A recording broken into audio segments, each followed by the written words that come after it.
I heard my girlfriend's voice through the door. "He's going to propose tonight," she said, laughing. "Watch how I tell him no and make him cry." I froze outside our apartment, grocery bags digging into my palms. My heart just broke. We'd been together for 4 years. The ring was in my jacket pocket. I walked in like nothing had happened. Lauren was sitting on the couch, laughing on FaceTime with her old college friend Megan. "Hey, you're home early," she said quickly, ending the call. "Yeah," I mumbled. "Didn't hit much traffic." She smiled, completely unaware that my world had just fallen apart. That night, I couldn't eat, couldn't sleep. Her words kept echoing in my head. "Watch how I tell him no and make him cry." I was supposed to propose at her parents' house on Sunday. Dinner, family, laughter, the perfect moment. Now I could barely look at her without feeling sick. Lauren kept asking what was wrong, touching my arm, saying I looked pale. I wanted to yell. To ask her why she'd do something like that. Why waste 4 years just to destroy me in front of everyone? But I stayed quiet. I smiled, I lied, and I pretended everything was fine. That night, I sat on the edge of the bed, staring at the little ring box on my nightstand. 8 months of saving.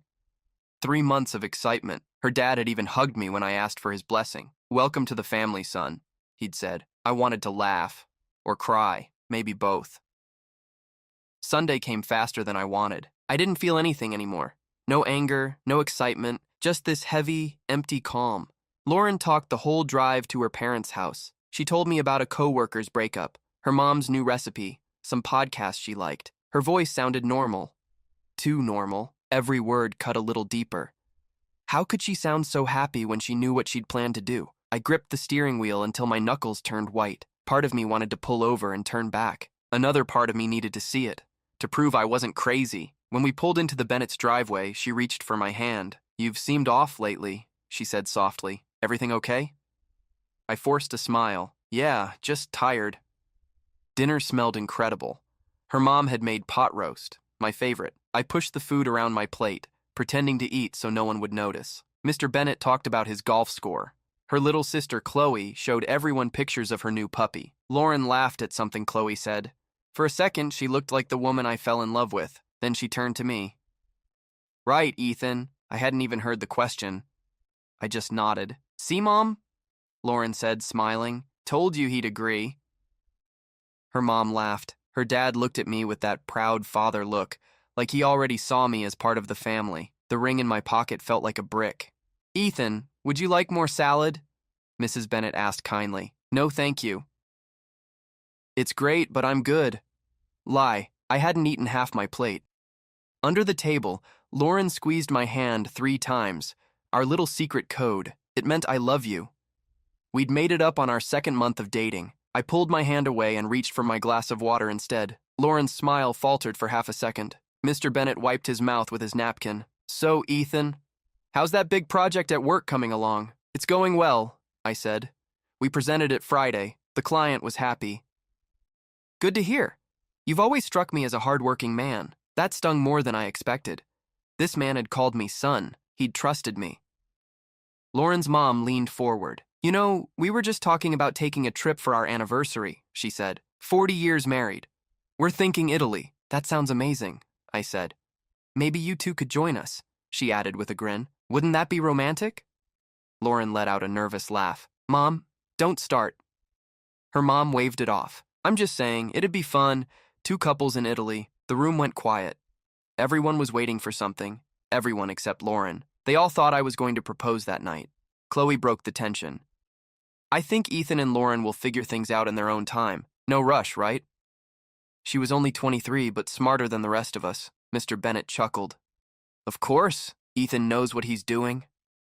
Lauren glanced at me, her expression unreadable. Nervous? Guilty? Expectant? "I'm going to use the bathroom," I said, standing up. "Second door on the left," Mrs. Bennett reminded me. The hallway felt smaller than usual, lined with all their family photos. Lauren as a kid, her graduation, and one of us on the beach last summer. Qley had taken that one. Lauren wore my shirt over her swimsuit, laughing while I held her from behind. We'd looked happy. Had any of it been real? Inside the bathroom, I gripped the sink and stared at myself in the mirror. I looked exhausted. Dark circles, messy hair, the shirt she'd given me for my birthday. I pulled out my phone. 3 messages from Tyler. Did you do it yet? She say yes? Congrats, man. He didn't know. No one did. I opened my voice recorder app. The file from Thursday was still there. I pressed play. Lauren's voice came through clear. He's going to propose tonight. Watch how I tell him no and make him cry. Megan laughed. You're evil. He's just been too much lately, Lauren said. He needs to understand who's in control. I stopped the recording. I'd already listened to it too many times. Someone knocked on the door. Ethan, you okay? It was her. I shoved the phone into my pocket. Yeah, just a second. I just wanted to check, she said from the other side. You've been quiet all weekend. I opened the door. She stood there in that blue dress I'd bought her for her birthday. She looked perfect. That made it worse. I'm fine, I said. Just tired from work. Are you sure? If something's wrong, you can tell me. Her eyes searched mine, looking for a sign, a clue, something. Was she trying to see if I knew? There's nothing, I said flatly. Let's go back. We returned to the table. Dessert was ready. Apple pie, my favorite. Just in time, Mrs. Bennet said cheerfully. We didn't want to start without you. We ate in silence. Lauren tried to start conversations, but no one seemed interested. Everyone felt that something was off. When we finished, Mr. Bennet stood. Ethan, can you help me take out the trash? That was supposed to be the moment. The one where I'd tell him I planned to propose. He'd have smiled, maybe hugged me. Instead, I followed him outside, feeling like I was walking into a storm. The October air was cool. Mr. Bennet dropped the trash bags into the bin. Nice night, he said. Yeah, I muttered. He turned to me. Ethan, I can tell when something's wrong. Talk to me. My chest tightened. This man didn't deserve to be dragged into this mess, but he already was. Mr. Bennet, I said quietly, I need to talk to you about something. Just not tonight. Is it about Lauren? Yes.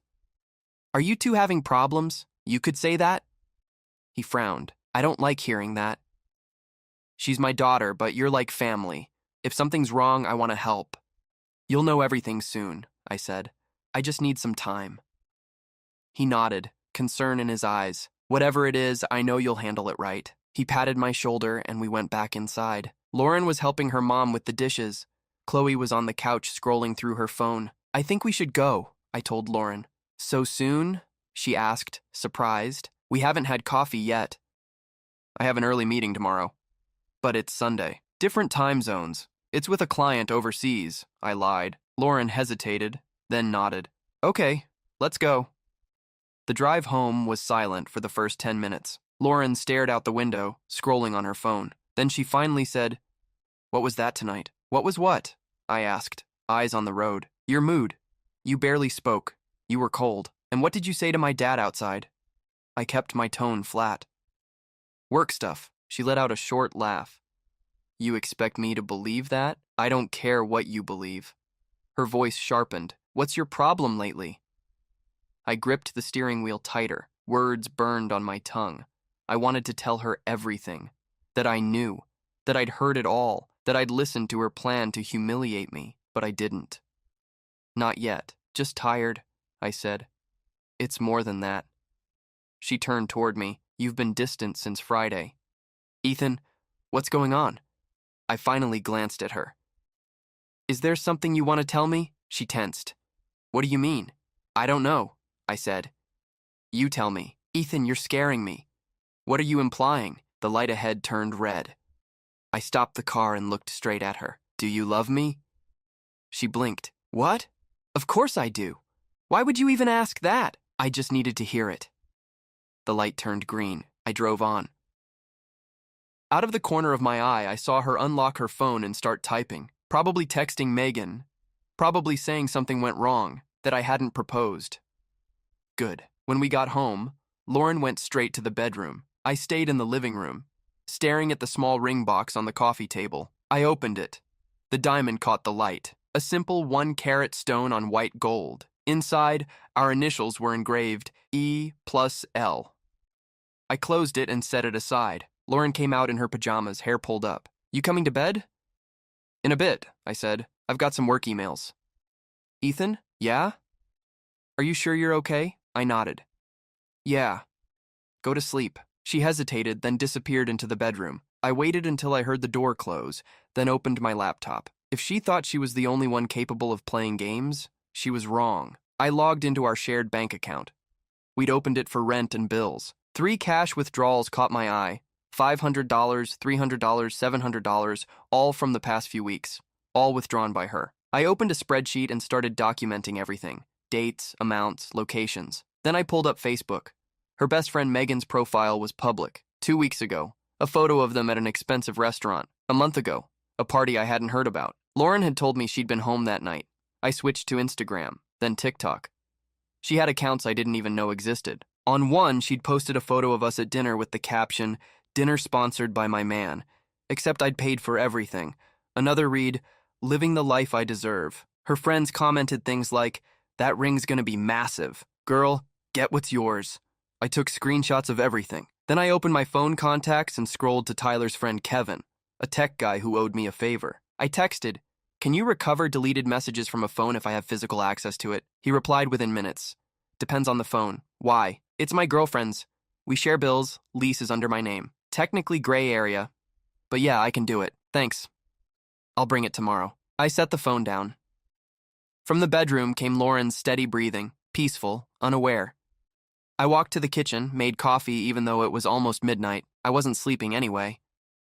While the coffee brewed, I searched online.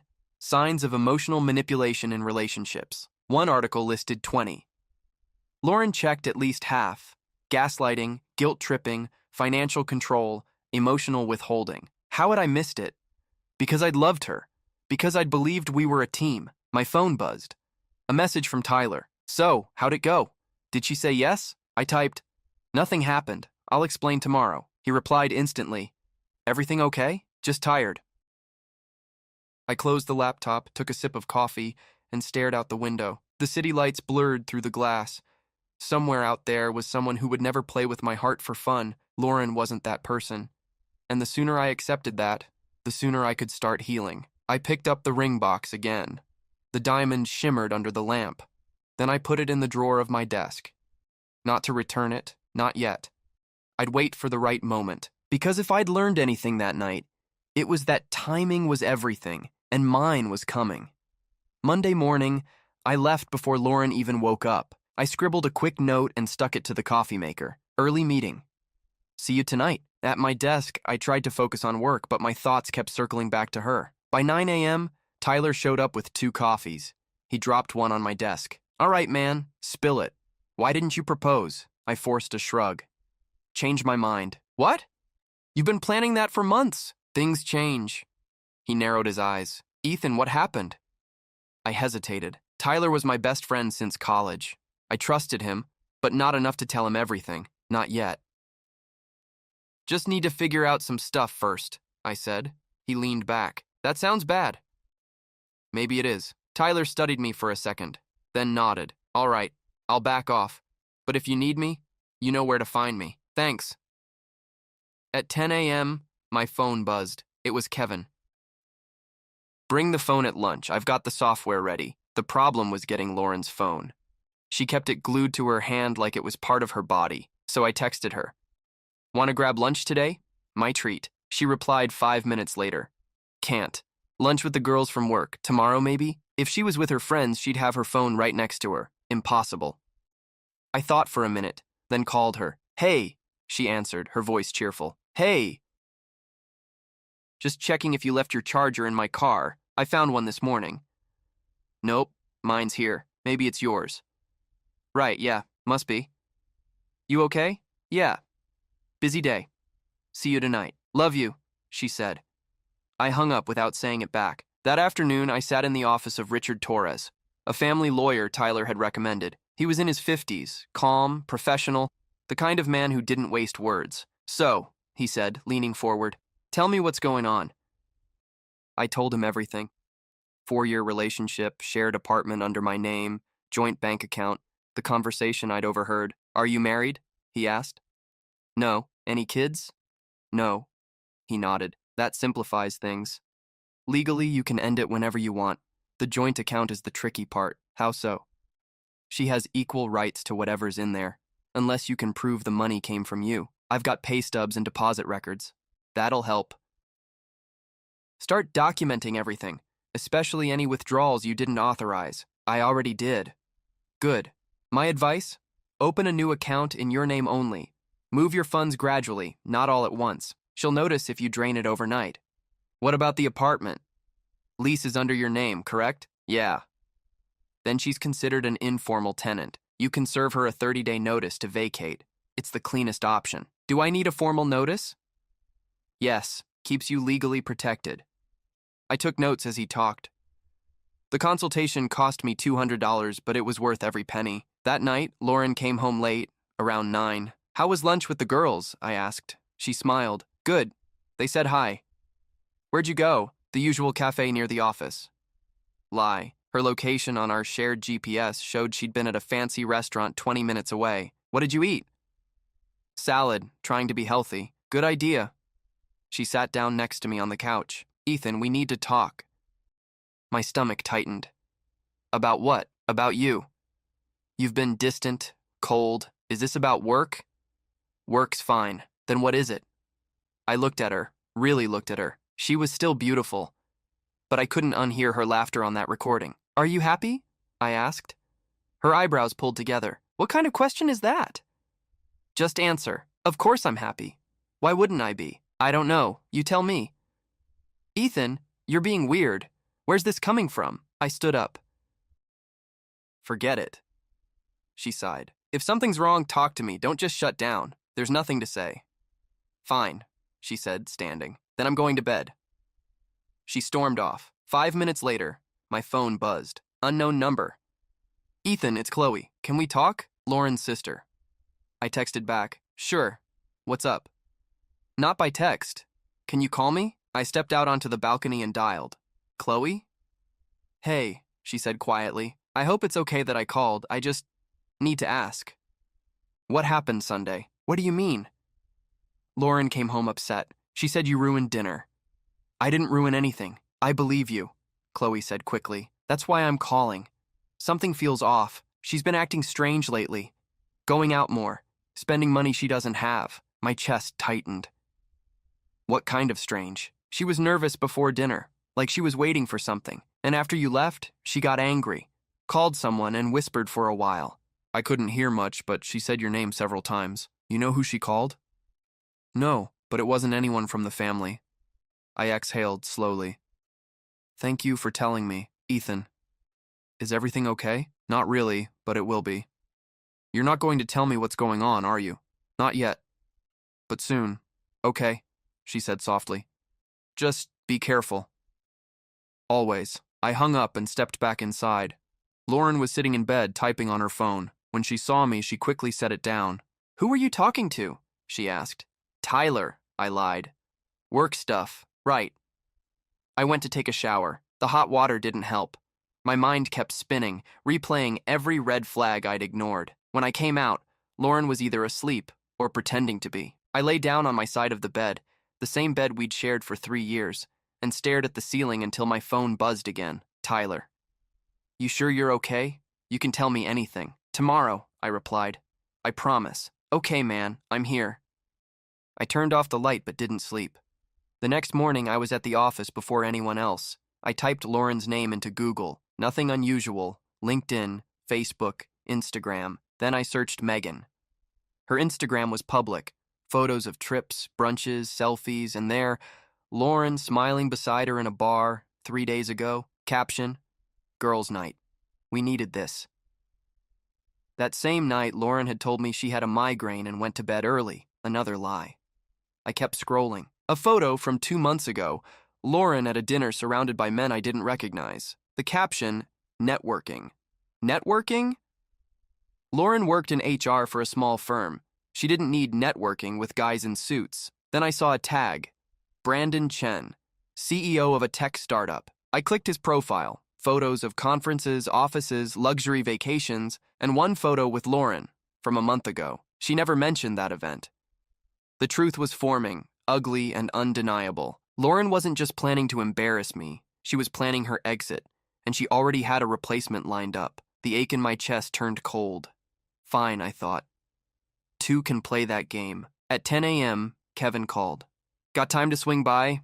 I think you'll want to see this. I'll be there in 30. Kevin lived downtown in a one-bedroom apartment overflowing with computer monitors and half-empty energy drink cans. When he opened the door, he grinned. Man, you look like you haven't slept in a week. I haven't, I said, stepping inside. He gestured toward his desk. Sit. You're going to want to see this. He clicked through folders on his screen, a dozen windows open at once. So I managed to pull the deleted messages. Took me all night. You got them? Oh yeah, thousands. Mostly boring stuff, but then there's this. He opened a conversation between Lauren and Megan. The timestamps went back months. My stomach tightened as I read. Lauren: Brandon asked me to dinner again. Not sure I should go. Megan: Why not? Daniel doesn't have to know. Lauren: You're right. It's just networking. My pulse quickened. A week later, Lauren: He offered me a job at his company. Triple what I make now. Megan: Are you going to take it? Lauren: Maybe. It's in San Francisco, though. Megan: And Ethan. Lauren: He doesn't fit in that world. Brandon's different, successful, powerful. Kevin glanced at me. You okay? Keep going. More messages appeared, one after another. Lauren: Ethan's been talking to his friend about a ring. Megan: He's going to propose? Lauren: Yeah. I'm not saying yes. Megan: What? Why? Lauren: He needs to learn he doesn't control everything. Megan: That's cruel, Lauren. Lauren: It's necessary. If I accept now, I'll never get out. I clenched my fists until my nails dug into my palms. Then came the newest messages, just days old. Lauren: He didn't propose. Something went wrong. Megan: Do you think he suspects? Lauren: Maybe. He was weird all night. Even my dad asked if we were okay. Megan: What did you tell him? Lauren: That Ethan's stressed from work, but something's off. I need to find out what he knows. Kevin exhaled. There's more, man. Messages between her and Brandon. He opened another chat. Brandon: Lunch this week? Private place like last time. Lauren: You're terrible. Brandon: You love it. Lauren: Maybe. I stopped reading halfway through. That's enough. Kevin nodded and printed everything, sliding a thick envelope across the desk. It's all in there. Timestamps, screenshots, backups. How much do I owe you? Nothing. We're friends. Just promise me you'll take care of yourself, all right? I will. Outside, the air felt colder than it should have. I sat in my car, opened the envelope, and read the messages again one by one. It wasn't just betrayal. It was strategy. She'd been planning this for months, lining up her next move before cutting me loose. My phone buzzed. Lauren: Where are you? You said we'd have lunch today. I typed back. Got caught up with a client. Tomorrow. You promised. I know. Sorry. Whatever. I'll eat alone. Good. I tossed the phone on the passenger seat and drove straight to the bank. Inside, I opened a new account under my name only. Transferred half the money from the joint account, $20,000. The teller looked hesitant. Are you sure, sir? That's a large transfer? I'm sure. After that, I toured apartments. Found one 15 minutes from work. 2 bedrooms, quiet neighborhood, available in 2 weeks. I'll take it, I told the agent. You don't want to think about it? No need. I signed the lease, paid the deposit, and left with new keys in my hand. When I got back to the office, Tyler was waiting by my desk. Okay, man, he said, crossing his arms. Enough secrets. What's going on? I closed the office door and handed him the envelope. He read silently for several minutes. His face hardened with every page. Finally, he said, Jesus, Ethan, I don't even know what to say. Don't say anything. What are you going to do? End it, but on my terms. He nodded slowly. Need help? Maybe? Not yet. Tyler squeezed my shoulder. Whatever you need, I'm here. That night, I got home around 10. Lauren was watching TV, a glass of wine in hand. You're late, she said, not looking away from the screen. Work ran long. You've been working a lot lately. Yeah. I sat down beside her. Hey, quick question. Do you know a guy named Brandon Chen? Her body stiffened for a fraction of a second. Then she turned. Who? Brandon Chen, CEO of Tech Vision. I thought you met him at that conference last month. Her eyes narrowed. I don't know anyone by that name. Really? Must have been someone else. She stared at me. Why are you asking about him? One of my clients mentioned his company, said they were hiring an HR, thought you might be interested. I'm not looking for a new job, she snapped. All right, just asking. I turned back to the TV. I could feel her watching me. Ethan, she said quietly. Are you checking up on me? Why would I do that? I don't know. You've been acting weird. I'm fine. I feel like you don't trust me anymore. I looked at her, expressionless. Should I? Of course. We're together. You're right, I said. My bad. I stood up. I'm going to bed. She stayed on the couch, pretending to focus on the TV, but her hands were shaking slightly. In the bedroom, I opened my email. There it was, the draft eviction notice from Richard Torres. I reread it, 30 days to vacate the premises. I replied, looks perfect. I'll use it soon. Another email popped up from the apartment agent. Lease approved. Move-in date confirmed. 1st of the month. 10 days. Lauren walked in an hour later and got into bed without saying a word. I pretended to be asleep. She picked up her phone and started typing again. Fast. Probably texting Megan. Probably panicking. Good. Friday morning, I told her I had to fly to Chicago for work over the weekend. Chicago? She repeated. Since when? Last-minute client presentation. When will you be back? Sunday night. Can I come with you? It's just business meetings, she sighed. Fine. I packed a small bag, kissed her cheek, and left. But I didn't go to Chicago. I went to Tyler's place. We spent the whole weekend planning. Every step, every possible reaction. By Sunday night, everything was in place. All that was left was to pull the trigger. Monday morning came, and for the first time in months, I felt calm. Not happy, not angry, just focused. Lauren thought I was in Chicago. In reality, I was sitting in my office downtown waiting for 9 a.m. An email popped up from HR, department meeting, conference room B, 10 a.m. I grabbed my coffee and headed up. The room filled quickly, chatter echoing off the walls. Our manager, Robert, stood at the front. Morning, everyone. I want to introduce someone who will be working with us for the next 6 weeks. She's helping review internal processes and structure. He gestured toward the door. This is Andrea Ruiz. A woman stepped in. Early 30s, dark hair tied back neatly, simple gray suit. Confident, but not showy. Good morning, she said. I'll be conducting individual interviews this week. Don't panic. It's just to understand workflow and communication. Her voice was calm, clear. No fake smiles, no fluff. After the meeting, she approached me. Ethan Martinez. That's me. Can we chat after lunch? You're first on my list. Sure. At 1:30, she came to my office. Robert had told her about my projects. She already knew the numbers. 20% sales growth this quarter. Impressive, she said. You must love what you do, I shrugged. I just try to stay consistent. Consistency is rare, she said, jotting notes. Most people get bored before they get better. She smiled slightly. So, tell me, where do you see yourself in 5 years? I laughed quietly. Honestly, a week ago I had an answer for that.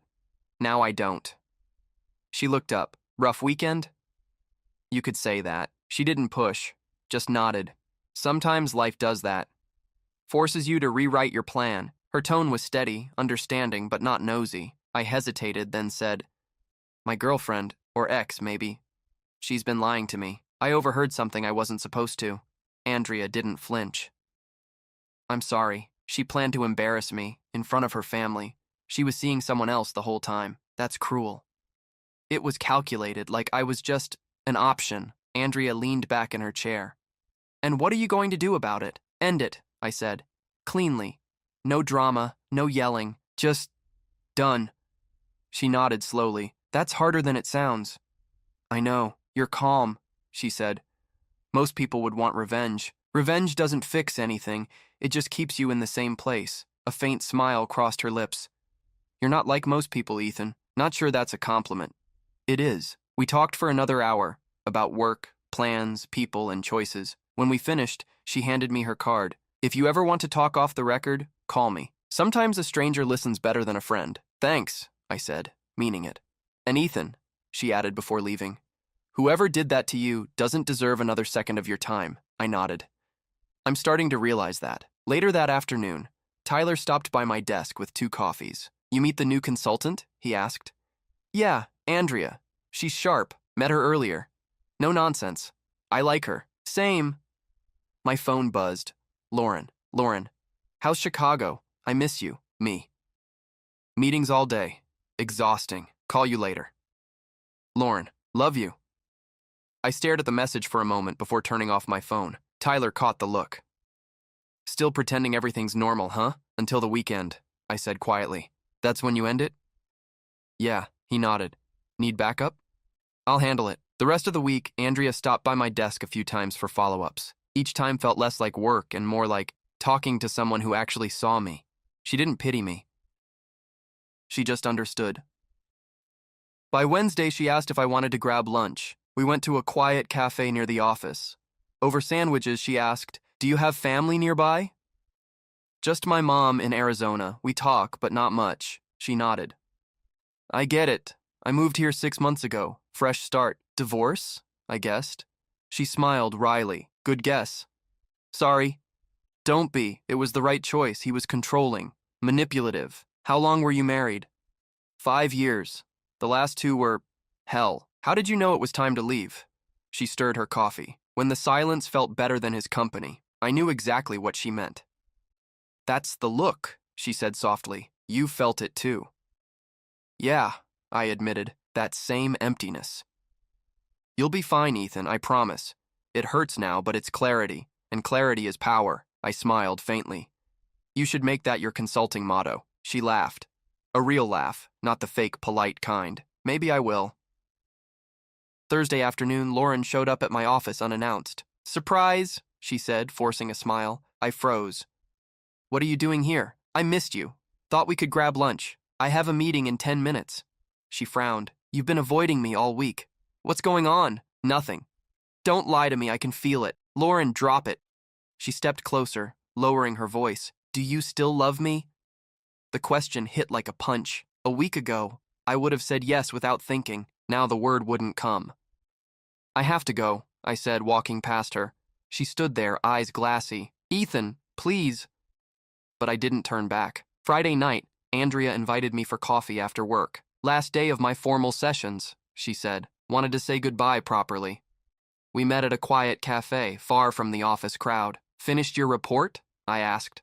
Almost. Then it's on to Boston Monday. Boston? She nodded.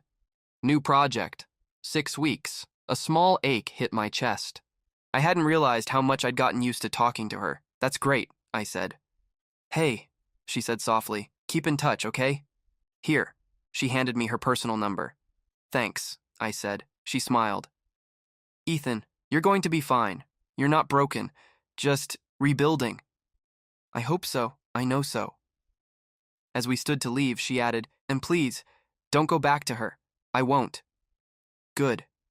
She gave me a quick hug, professional but warm. Take care of yourself.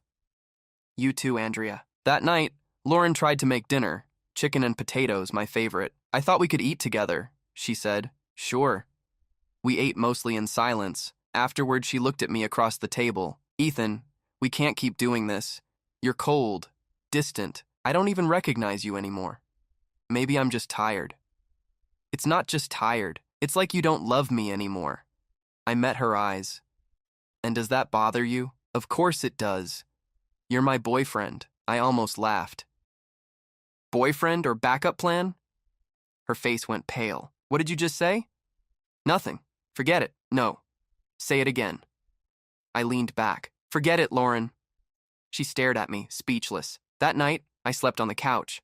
Tomorrow would be the end. Saturday morning, I woke up before the sun. Lauren was still asleep, her breathing slow and steady. I moved quietly, made coffee, and sat at the kitchen table. The envelope of evidence sat there, thick and heavy. Messages, photos, withdrawals, the eviction notice, everything I needed. At 8 a.m., I called Mr. Bennett.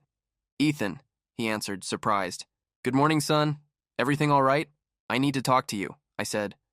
Today, if possible. Of course. Want to come to the house? I'd rather meet somewhere neutral. The cafe on Main Street. He paused. Sure. 10 o'clock? Perfect. Thank you. I left a note for Lauren. Went for a run. Back later. Mr. Bennett arrived exactly on time. He was always punctual, always composed. Coffee? He asked as we sat down. I already ordered, thanks. He studied my face. You look tired, Ethan. What's going on? I reached into my bag and placed the envelope on the table. I need you to see this. He opened it and began reading. At first, confusion, then disbelief, finally, heartbreak. His hands trembled slightly as he looked up. Where did you get these? From Lauren's phone. I had a friend recover the deleted messages. He looked back down, eyes scanning faster now. When he reached the messages with Brandon Chen's name, he stopped reading altogether. She was seeing this man? I nodded. For months. He offered her a job in San Francisco. She planned to reject me publicly first, to teach me a lesson. Her words. Mr. Bennett sat back in his chair, looking older than I'd ever seen him. I don't even know what to say. I didn't want to believe it either. He exhaled slowly. What are you going to do? I already have. I opened a new account, found a new place, and I'm serving her notice today. He blinked. Notice? The apartment's under my name. She has 30 days to move out. He rubbed his forehead. That's fair, painful, but fair. Mr. Bennett, I said quietly, I'm sorry you had to see this. You've always treated me like family. He shook his head. Don't you apologize for her actions. You did everything right. You respected her, supported her, and this is how she repaid you. I'll be fine, I said.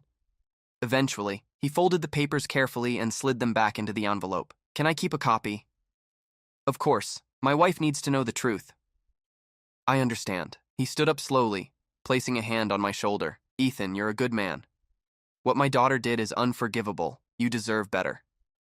Thank you, sir. We walked out together. In the parking lot, he pulled me into a brief hug.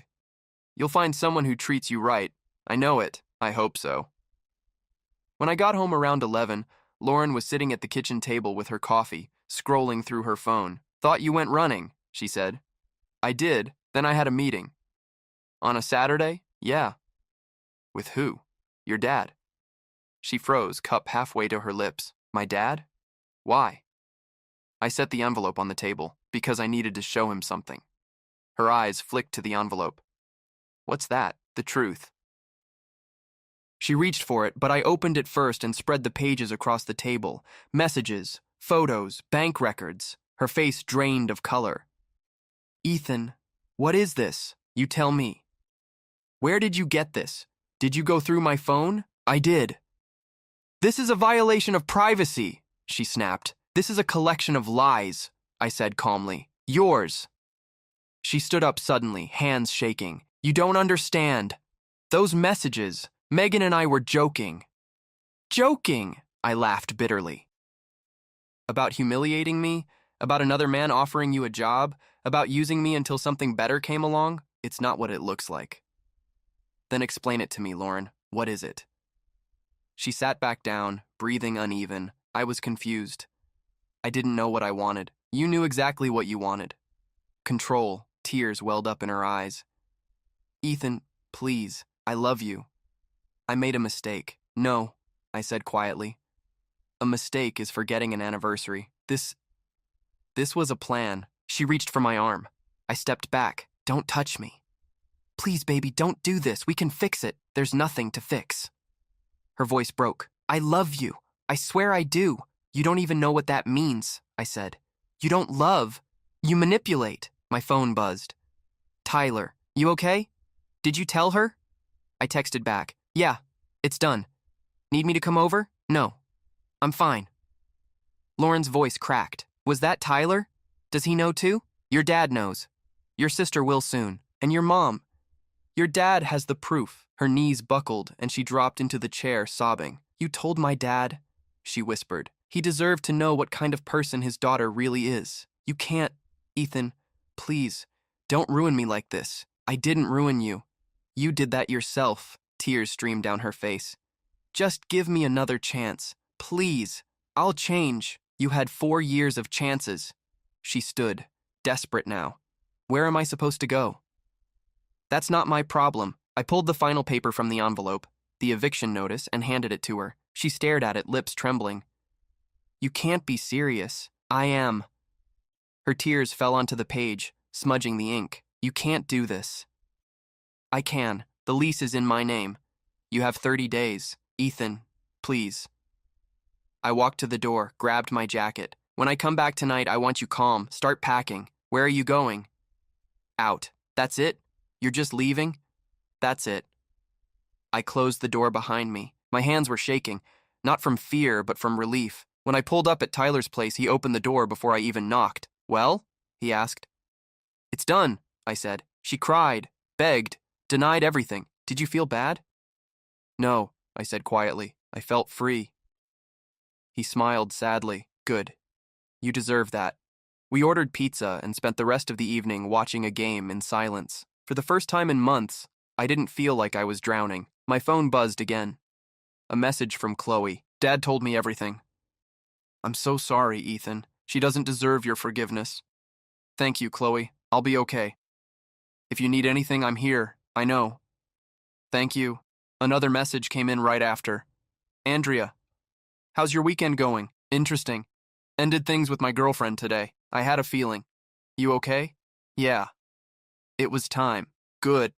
You're stronger than you think, or just tired of lies. Either way, you did the right thing." I set my phone down and leaned back. Tyler looked over. "Andrea?" "Yeah, she seems good for you." "I don't know yet, but she's real. That's a start." When I got home that night, the apartment was quiet. Lauren's bedroom door was closed. I could hear faint sobs through the wall. A part of me wanted to knock, to comfort her, but that part of me didn't have a voice anymore. I lay down on the couch and fell asleep within minutes, and for the first time in a long time, I slept peacefully. Sunday morning sunlight filled the living room. For a moment, I forgot where I was. Then I saw the packed boxes by the wall, and it all came rushing back. Lauren was in the kitchen when I sat up, wearing one of my old hoodies, her eyes swollen. "I made breakfast," she said quietly. "Pancakes. Your favorite." "I'm not hungry." She looked crushed. "Ethan, please, just sit. We need to talk." I sighed and sat across from her at the table. "You've got 5 minutes," I said. Her voice shook. "You were right about everything. I lied. I used you. I planned things I never should have, and I hate myself for it." "Okay." She blinked. "That's all you're going to say?" "What do you want me to say, Lauren? That I forgive you? That we can go back to the way things were? I want you to give me another chance." "I can't. Why not? People make mistakes. I can change." I leaned forward, my voice steady, "Because I don't trust you, and without trust, there's nothing left." She dropped her gaze to the plate of pancakes she'd barely touched. "So that's it? After 4 years? Yeah, that's it." Tears slid down her cheeks. "You don't even want to try?" "There's nothing left to try for." She stood abruptly and went to the bedroom, slamming the door behind her. I stayed at the table for a while, staring at the untouched food. It should have hurt more than it did. But instead, all I felt was peace. My phone buzzed, a text from Andrea. "Good morning. Feeling any lighter today?" "A little. Want to grab coffee?" "I'm staying in town a few more days. I'd like that." "Same place as last time?" "Yeah." 1 hour.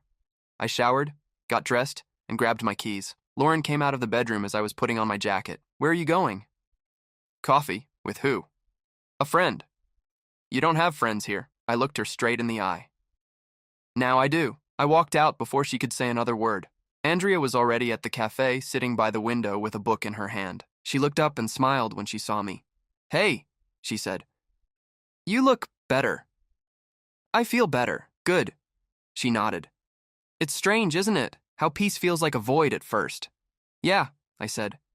"It's quiet, but I'll take quiet over chaos any day." We ordered coffee and talked for hours. About work, travel, family. Nothing deep, nothing heavy. Just normal conversation, and it felt good. When I told her about moving into my new apartment soon, she smiled. "Fresh start." "Exactly. You know," she said softly, "you did everything right. You didn't explode, didn't lash out, you just walked away. That takes strength. I didn't feel strong. I felt empty. That's usually what strength feels like at first." I smiled faintly. "You should be a therapist instead of a consultant." She laughed. "Maybe someday." We finished our coffee, and as I stood to leave, she touched my hand. "Ethan, you're going to be fine. I can see it. I'm starting to believe it." 6 months later, the apartment finally felt like home. 2 bedrooms, clean, quiet, filled with light. Everything in it was mine. Tyler helped me hang the last picture frame on the wall. "Looks good, man," he said. "You've come a long way." "Yeah," I said. Feels like a lifetime ago. Is Andrea coming by today? In an hour. She got back from Boston last night. He grinned. You two serious yet? We're figuring it out, but it's different. Better. Good. You deserve that. My phone buzzed. Qley. Hey, Ethan. Can you talk? Sure. What's up? Just wanted you to know, Lauren moved to San Francisco. With Brandon? No. He dumped her when Dad sent him the messages. Said he didn't want someone who lies. Wow. Yeah. She got a job out there, but not the one he promised. Lower pay, smaller company. How's she doing? Honestly, miserable.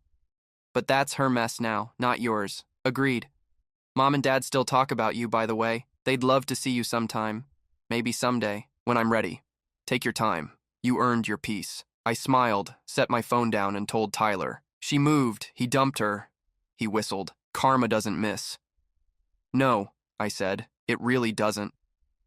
An hour later, Andrea knocked on the door. When I opened it, she was standing there in jeans and a soft sweater, her hair down, eyes bright. Wow, she said, stepping inside. This place is perfect. Thanks, I said, still getting used to calling it mine. She looked around, smiling. It feels like peace in here. Yeah, I said. That's the idea. We sat on the couch, coffee in hand, and talked about her project in Boston, my promotion at work, and small things that made big differences. You know what I like about this? She said suddenly. What? I don't have to guess what you're thinking. You just say it. I laughed. I learned the hard way that silence doesn't solve anything. Good lesson. She set her cup down and took a breath. Ethan, can I ask you something? Sure. Are you over her? Really? I thought about it. The hurt, the betrayal, the long nights staring at the ceiling. Not completely, I said honestly. But it doesn't control me anymore. She smiled softly. That's enough. Why do you ask? Because I want to try this, you and me. But I need to know you're ready. I hesitated, then said, if I'm not fully ready yet, would you wait? Yeah, she said. I would. I smiled. Then yeah, there's a chance. She reached across the couch and took my hand. It wasn't dramatic.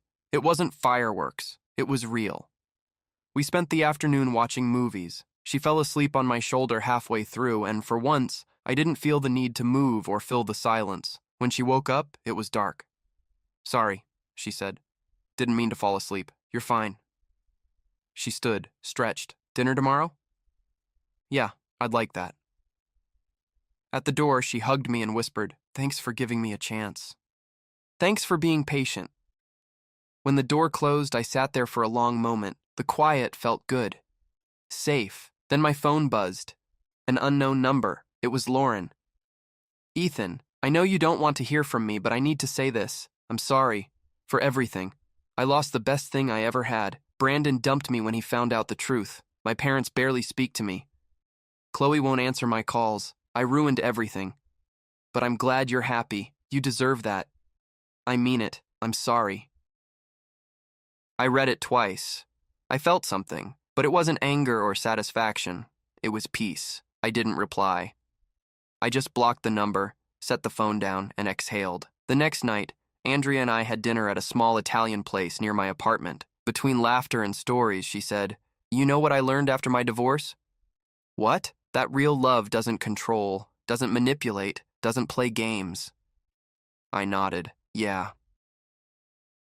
Real love chooses you every day because it wants to, not because it needs to. She smiled. Exactly. She reached across the table. So, do you choose me? Every day, I said. So far. And you? She asked. I choose you, I said, meaning every word. Over the next few months, everything felt simple. We saw each other a few times a week, shared meals, shared plans, shared space, but never pressure. One Saturday, 6 months later, Andrea showed up with a small box. What's this? I asked. My stuff, she said with a grin. If you still want me to move in. We'd talked about it weeks ago, but hearing her say it still surprised me. Are you sure? Completely. Are you? Yeah, I said. I am. That weekend, we moved her things in together.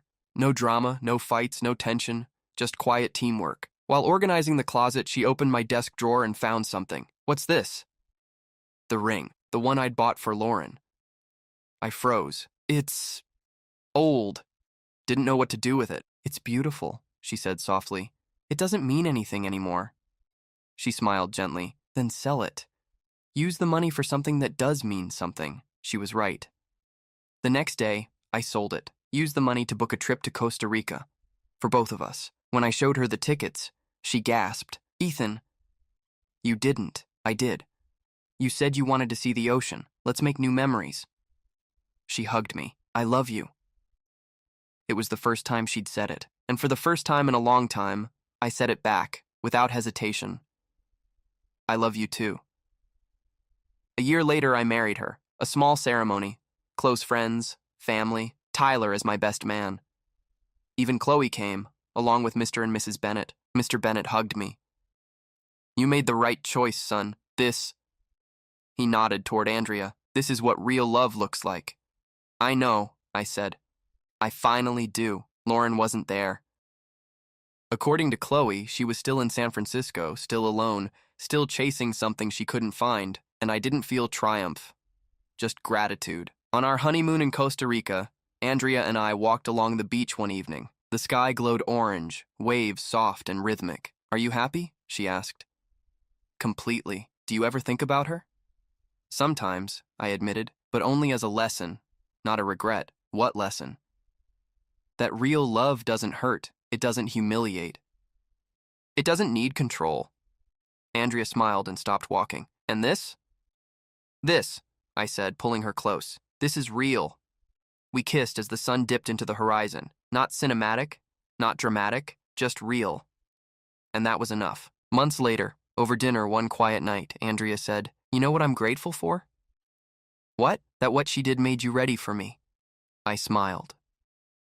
You might be right. The pain made you stronger, wiser. It made you you. And your past did the same for you, I said. It prepared you for me.